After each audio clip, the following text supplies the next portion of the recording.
Billahi ta'ala, correct your intentions. I ask Allah to make this easy for me and for you. Ameen. We are continuing in the book of fasting, although our beloved Ramadan has passed. But because we want to finish, we want to complete the mission. The Prophet sallallahu alaihi wasallam said the best deeds are the consistent ones. So we don't want to just jump around and start something, not finish it. And if you find that in yourself, don't do it.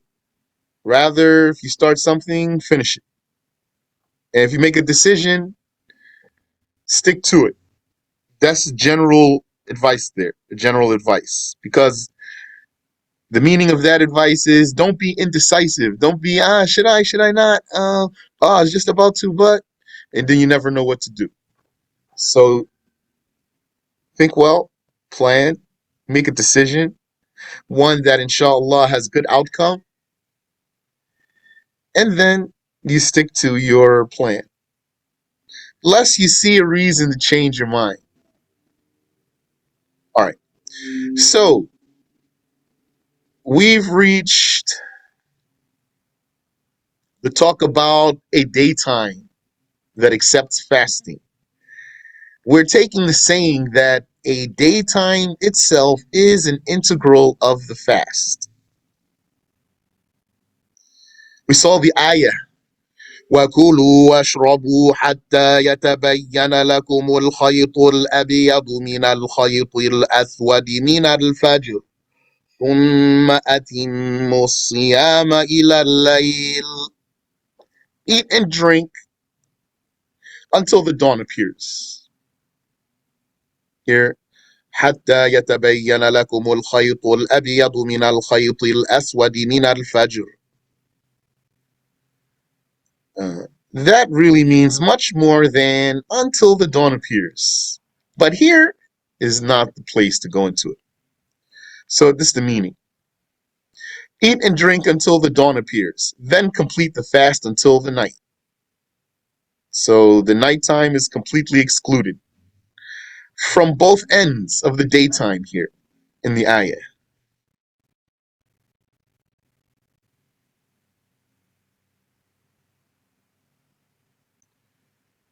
So this proves that fasting is done during daytime only. We read this here. And this is where we want to continue from. Comprehend, that means have fiqh,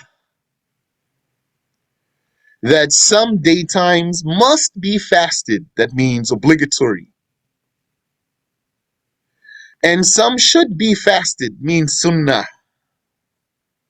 And some cannot be fasted, that means invalid.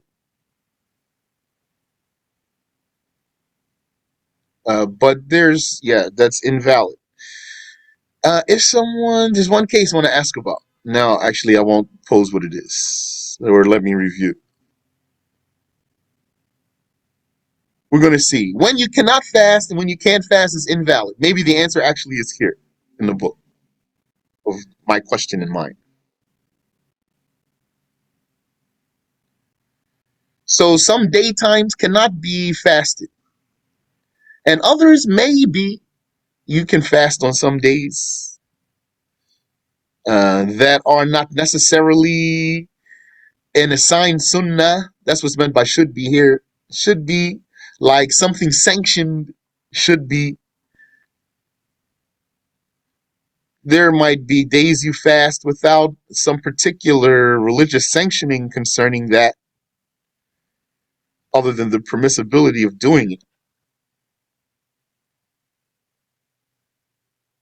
So, the daytimes that demand abstention, yani on which abstention is obligatory, are those of Ramadan, as you know. By one of two things: sighting the crescent after the sunset of the 29th of Sha'ban. Understand the sentence well. Sighting the crescent seeing it with your naked eye of Ramadan, yani, the one that proves that that's the first night of Ramadan, that very night is the first night of Ramadan. When would that be? After sunset of the 29th of Sha'ban.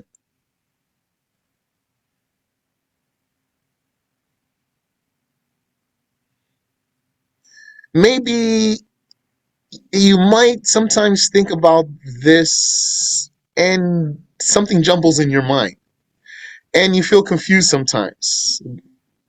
You say, okay, 29 days, 30 days after sunset of 29, 30. So, what helps to keep this set in your mind properly is to remember that the night comes before the day. The night comes before the daytime. So, after the sunset, that means a daytime is over now. Which daytime was that? The 29th one. The 29th daytime. So, you're going to count 29 daytimes. When the sun goes down, after the 29th daytime, we're talking here the month of Sha'ban, because we're talking about, we're seeking Ramadan here, but this is the rule for any month. Then, if you saw the crescent, it means that that night is the first of Ramadan and Sha'ban is over. Or whatever month you were using these very same rules for. Or by completing 30 days of Sha'ban. Yani, if you don't see that crescent, then you're going to say Sha'ban is 30 days. This is the 30th day. We looked, we didn't see it, it's the 30th day. Do you have to call around? You don't have to. This is a thing that I like to mention for the people here, just so that you be mindful about applying your knowledge and understanding the rule. This is the rule right here. This is Shafi'i school. Actually, yeah. So this is the rule right here. If you see the crescent, you right here, this word you, this means you as an individual. You person who has an obligation to fulfill, not what somebody else is doing. If you did not see the crescent, then why are you confused? You already know the rule. If you don't see it, you're going to say the next day is the 30th day.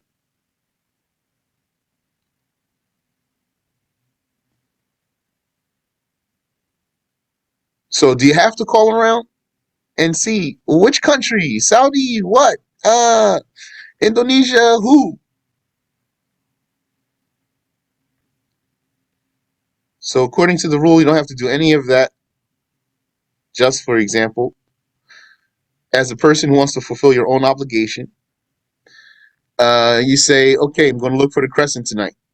Even if I'm a woman, even if I'm a slave, because I want to fast and I want to see. And I'm going to just apply the rules of the religion. So I'm going to look. I'm going to go up on this rooftop here. I'm looking the right direction. I don't have trees blocking me here, no buildings blocking me. I didn't see anything. What should I do now? So this shouldn't be a question here. Doesn't have to be, that is. Doesn't have to be a question here. Now what you do, you say, I didn't see it. So it means this is the 30th. This is the 30th night right here of Sha'ban. And then the next day is the 30th day. And then the next day is the first of Ramadan. I'm not even going to call anybody. Maybe a question is, well, what about if all the people are doing such and such? So did you find that that's the rule right here? That, what are we saying here? The daytimes that demand abstention are those of Ramadan, did we say? By doing what all the people do in the community. No, that's not the rule there. By one of two things, not a third thing, which is doing what the community does. By one of two things, sighting the crescent of Ramadan after the sunset of the 29th of Sha'ban, or completing 30 days of Sha'ban. Now, am I telling you don't call around? No, I'm not really telling you that. But this is the rule here. This rule enables you to be independent Muslim who can do your obligation.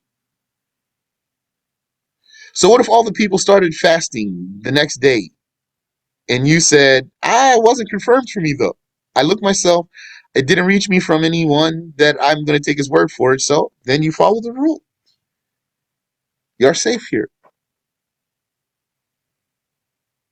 You're going to say, I'm going to start fasting the next day after this one, not with you guys. Then you're going to do what? Count 29 daytimes, etc. As Shafi'i said, one town's fasting is not established by the sighting of another.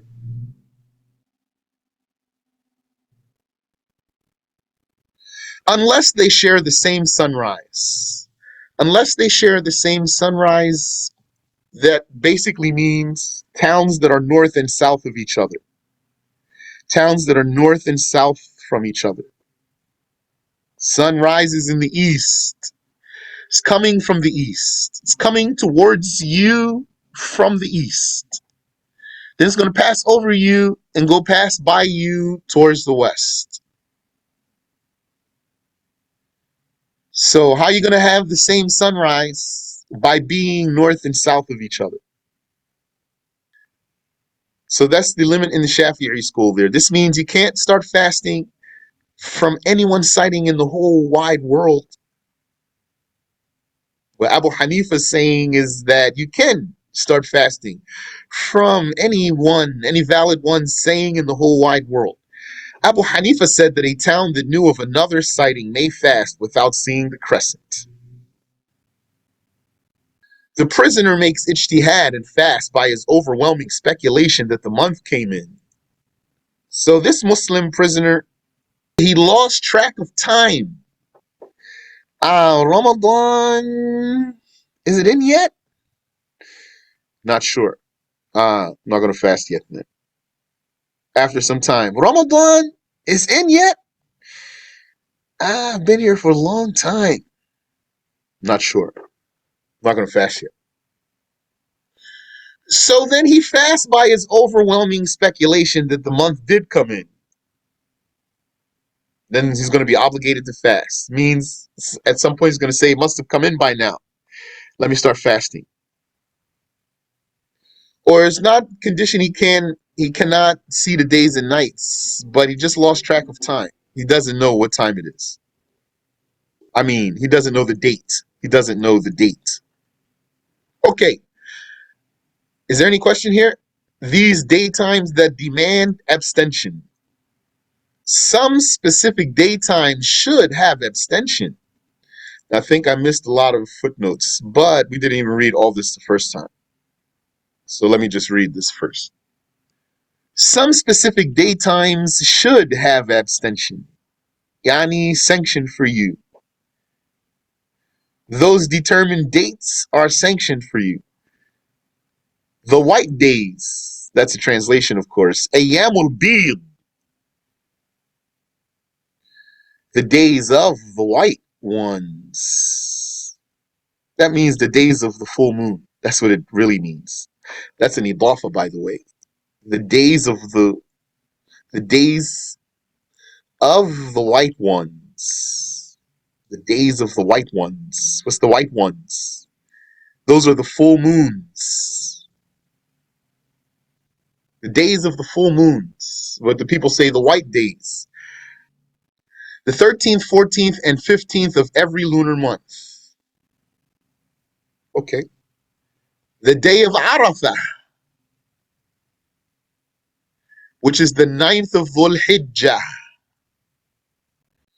For anyone not performing Hajj. For anyone not performing Hajj, for it is said to be disliked for the pilgrim. Uh, and this third one here, Ashura, the 10th of Muharram, and likewise Tasu'ah, the 9th of Muharram. All right. So these are three cases here. Specific daytimes that for which abstention is sanctioned as a recommendation. And these daytimes, if you're not very familiar or a little bit familiar, not even very, if you're not a little bit familiar with lunar calendar, then these days are maybe not so tangible for you. So it is a good thing, and I remind myself, to be mindful of the lunar calendar. There are brothers and sisters who have made it their personal custom to track the days and nights and to report the coming the entrance and the exit of the months to the Muslims. This is a communal obligation anyway. Uh, so we should review the Islamic months, see the calendar, and where these days would be falling. Maybe I'll do something. 13th, 14th, and 15th of every lunar month. So it means you need to know when the lunar month came in to practice the sunnah. That's 3 days in a row, obviously. That might require breaking your nafs. So that means no coffee in the morning for 3 days. The day of Arafah, this is during the Hajj season. What is the day of Arafah? The 9th of Dhul Hijjah. What's Dhul Hijjah? That's the name of a month. Like Ramadan is the name of a month. And Sha'ban, Dhul Hijjah. Sounds like the word Hajj. This is the Hajj month. The 9th of the Hajj month is the day of Arafah for anyone who's not performing Hajj. So all the people who are back home, for example. It is said to be disliked for the pilgrim himself. He's participating in the Hajj, performing it. And then Ashura, which is the 10th of Muharram, that's the name of a month, Muharram. And this word, Ashura, is the name of the 10th of Muharram. Fasting Ashura. That's the name of the day. It comes from the word Ashara. Ashara means 10. The name of this day is Ashura. And likewise, it is sunnah to fast Tasu'ah, the 9th of Muharram, because of the hadith that came about that. But now I don't want to go into that. Okay. Any question? Some days are disliked for abstention. Like Friday alone. Meaning here, for the sake of Friday. That's what it means. Fasting because it's Friday. And alone, how would you not fast Friday alone? By fasting Thursday and Friday, or Friday and Saturday. And if you do, then there's nothing disliked here. And that's disliked because of the hadith of Al-Bukhari that forbids that. Forbids. Meaning forbids it in a disliked way, not forbids it in a haram way. So like we said also, you're not going to be confused when a sanctioned day falls on Friday, because you're not going to be fasting it because it's Friday. You're going to be fasting it because of another reason. Another case that is disliked. Fasting all year except forbidden days is disliked for anyone who fears great personal harm, or he fears being unable to fulfill a right. This sentence includes being intimate with the wife. even though that's not an obligation on the man. It's not obligation on the man. This is the meaning of the authentic hadith in Sahih Muslim. La sama man sama al-abad. Whoever fasted non-stop did not fast. Non-stop here means all year except forbidden days. Every single day of the year, unless it's a day when it's haram to fast. This can be disliked. Yani, there's a qualifier here. It's disliked, and then we didn't stop there, for anyone who fears great personal harm or being unable to fulfill a right.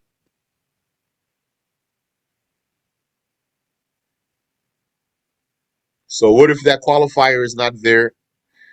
If this qualifier is not here, then that implies, yani the existence of this qualifier implies that if that qualifier weren't there, then fasting all year is not disliked.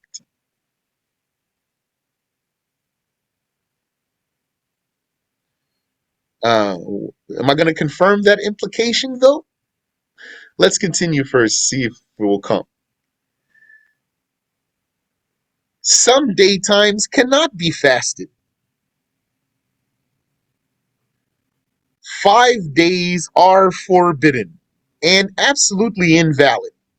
Uh, Absolutely invalid. Okay, that's clear.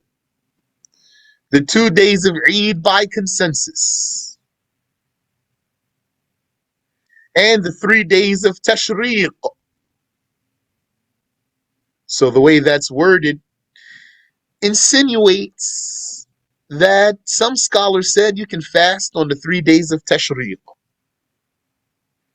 And we're not taking that saying. You know the 3 days of Tashriq, that's in Hajj season. You have the Hajj, you have the Eid during the Hajj season, Eid al-Adha, and then 3 more days. So that's a 4 day holiday for us. Alhamdulillah. And those are those 3 days of Tashriq. أيام أكل وشرب وذكر لله. Days of eating and drinking and remembrance of Allah. Okay, that's clear. Also, forbidden without reason. Forbidden without reason. According to the school, is not fasting the last half of Sha'ban. Is fasting the last half of Sha'ban.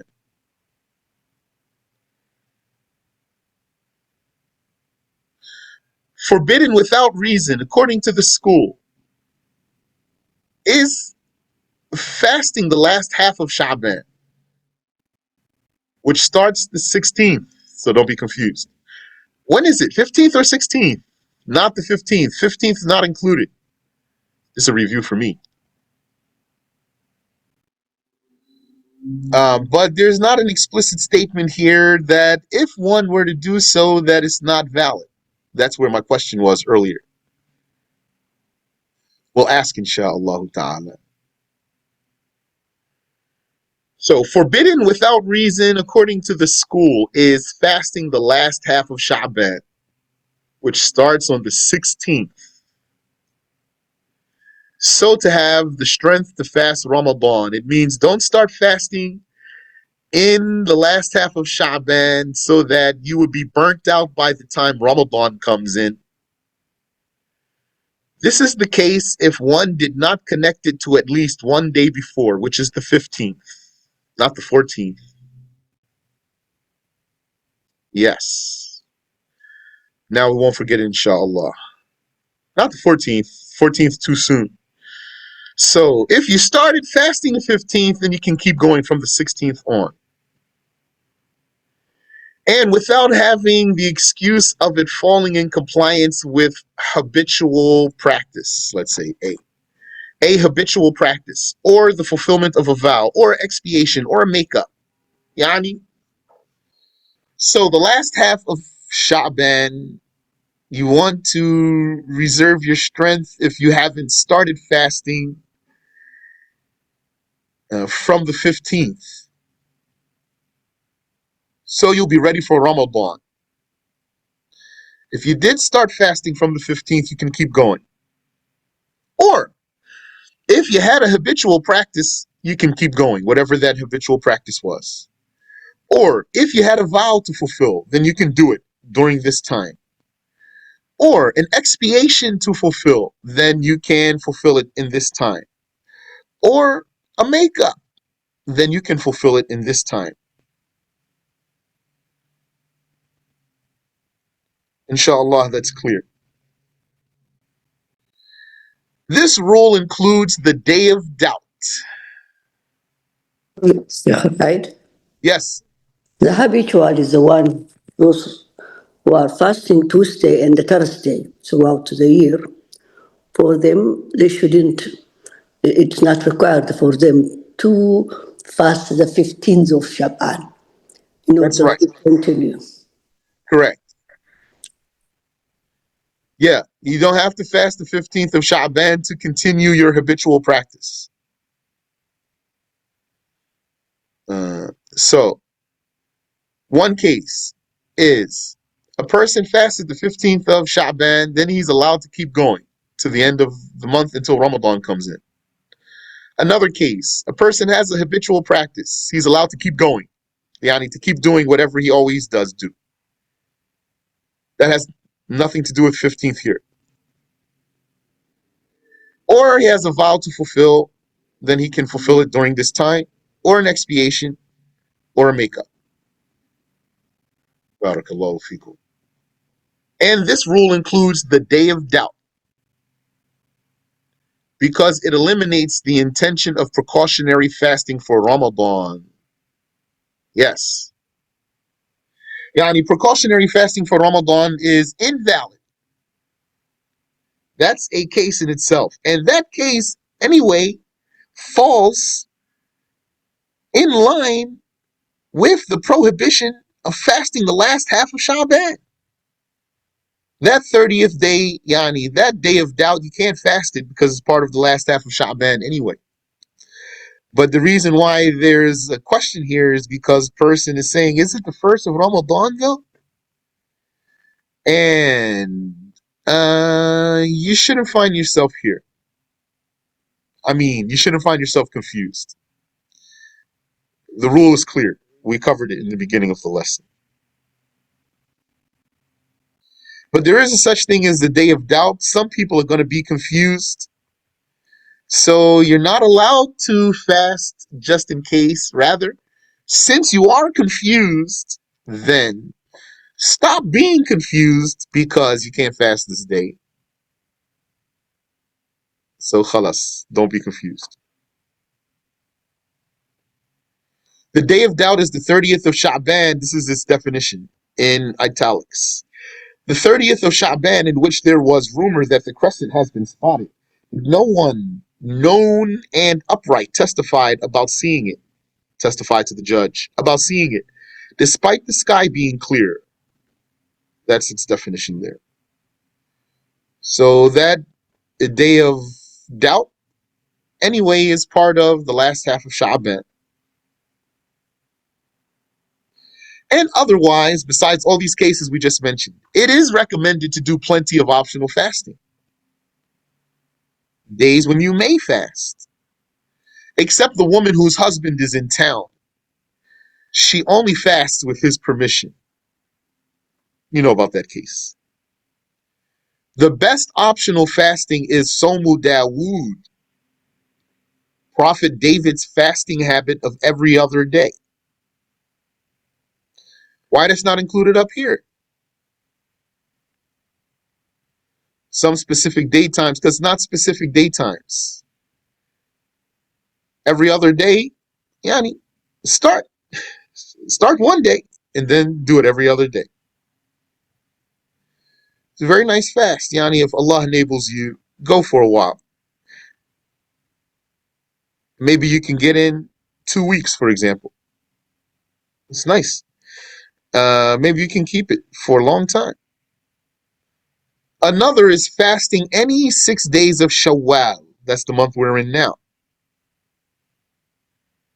though the first six after the Eid are best. Yes, immediately after the Eid. And Mondays and or Thursdays. Mondays and or Thursdays.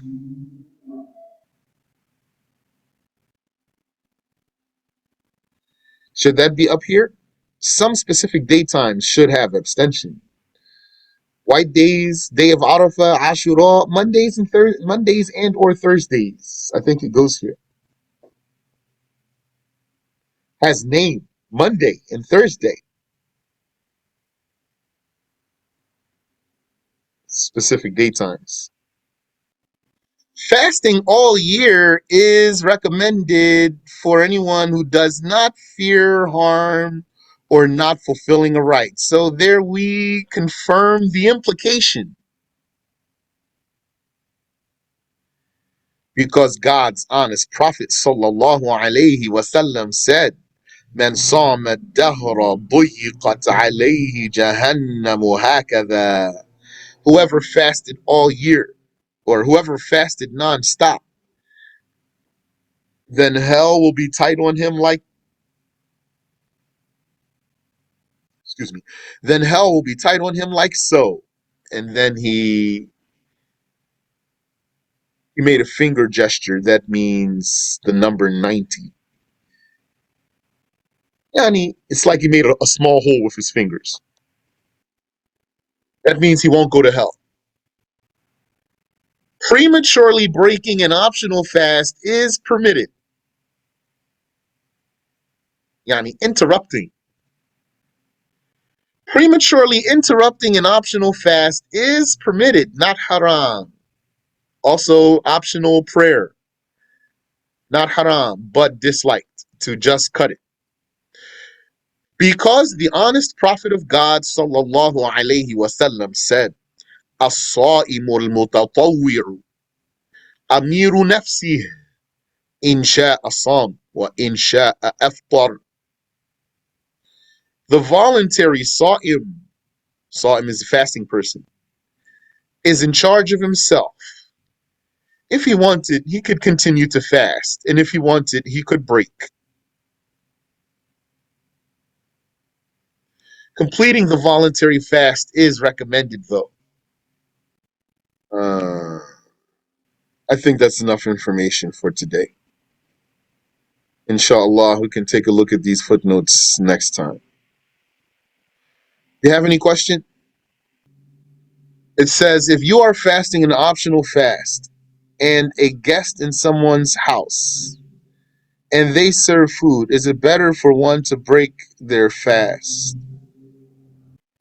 I don't know if it's always better. If it makes the host happy, then yes.